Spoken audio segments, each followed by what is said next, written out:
Righty there, guys. Welcome back to another video on Talk Sport. I know it's been a while, and to be honest, I do apologise for that because it shouldn't have been this long. We're going to finish off the year with a bang. We've got a few weeks now until the end of the year, and we're going to be hitting it hard.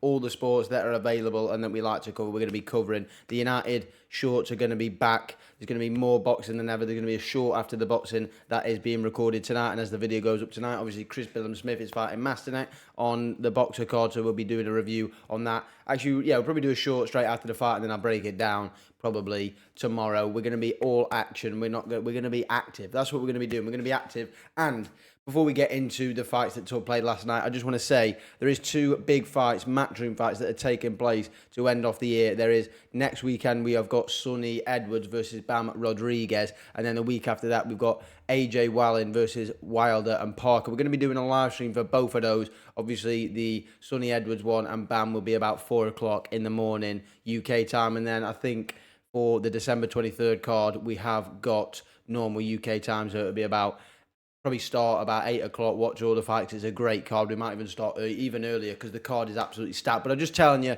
to notify that we've got some live streams coming up and we'll be back better than ever to finish off what has been a very good year for all sports that I like to cover. But we're talking boxing and we are talking Haney versus REGIS PROGRAIS.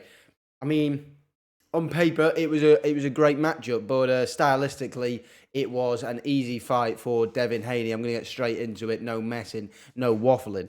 We're going to get straight into how Devin Haney has probably put himself on the top 10 pound for pound list. Some people might say crazy shout, but I'm here for it. I'm here for the crazy shouts. And yeah, I think he is. I think he gets himself somewhere on there. 2-weight world champion, 25, 26. Crazy achievement. But it's not only that, it's the matter of the performance. And I mean, he absolutely dominated him. Won every single round and got a knockdown in there as well against a world-class fighter. He's just shown that there's another level in boxing, and that's called elite. That's the Terence Crawford level. It's the Canelo level. You know, there's levels. It's the Bivol level. He showed the level to Canelo, I suppose. I should be mentioning him. But, you know, there's just an upper echelon of levels. And I think we've just seen there, with obviously early in the year, comparing him to Terence Crawford, we saw Errol Spence, even though it hurts me to say this, we saw that Terence Crawford is a different level to Errol Spence. Tonight, I mean, last night, we have seen REGIS PROGRAIS be a completely level below Devin Haney, and it just happens in boxing sometimes. That just happened, and you've got to take your hat off to Devin Haney because what a performance. And hey, he looks good at 140. He looks good. He looks like he's got a bit of pop, bit of power. And hey, dropping REGIS. I mean, obviously he has been dropped before, but you know, it's a good. It's just good. Very good performance, and maybe he could be the king of the 140s. But people like Teofimo Lopez, who fought Josh Taylor early in the year, I think people have got to say a few things about that. Ryan Garcia, maybe. Potential fights. These are potential fights for Devin Haney that could take place next year.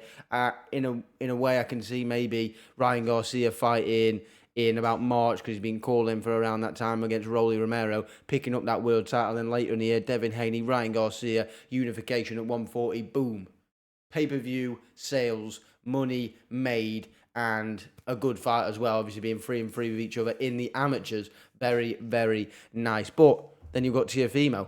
He just beat the so-called king of 140, even though Josh Taylor, I thought he lost to Jack Catchell. He's going to be involved in this. Maybe he fights REGIS PROGRAIS, and then the winner of that goes back into a world title fight. I don't know how it's going to play out, but there's so many names, and you've got people in the weight class below, like Tank, like Shakur. There's just so many good fights to be made around this weight division, and hey, I'm all in for it. The chips are in, as they say. The chips are in. And I just want to see some good fights because I know that people like Devin, people like Ryan, people like Teofimo, they want the big fights. Tank wants the big fights. They want the big fights. Hopefully, there's not too much messing about and they just get it done because I want to see all of them. I want to see Shakur fight Tank. I want to see Tank fight Devin. I want to see Shakur fight Devin, even though that'd probably be a bit of an uninteresting fight. I want to see Teofimo versus Ryan. I want to see Ryan versus Tank. No, we've already seen that. I want to see Ryan versus Haney. There's just so many fights that I want to see.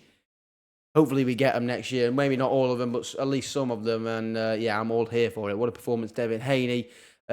Commiserations to REGIS PROGRAIS, but he'll bounce back. He'll fight somebody. Might not be a world champion again, but he's been a great fighter, 34 years of age, and maybe he's just going down the hill. I mean, he's had some proper fights. That Josh Taylor one, obviously being the big one, that takes a lot out of you. Fights like that take a lot out of you. Maybe it is age, maybe it is the decline, but I don't want to say that. Maybe it's not. Maybe he just fought a guy who is potentially one of the greats, or well, has the potential to be a great, should I say.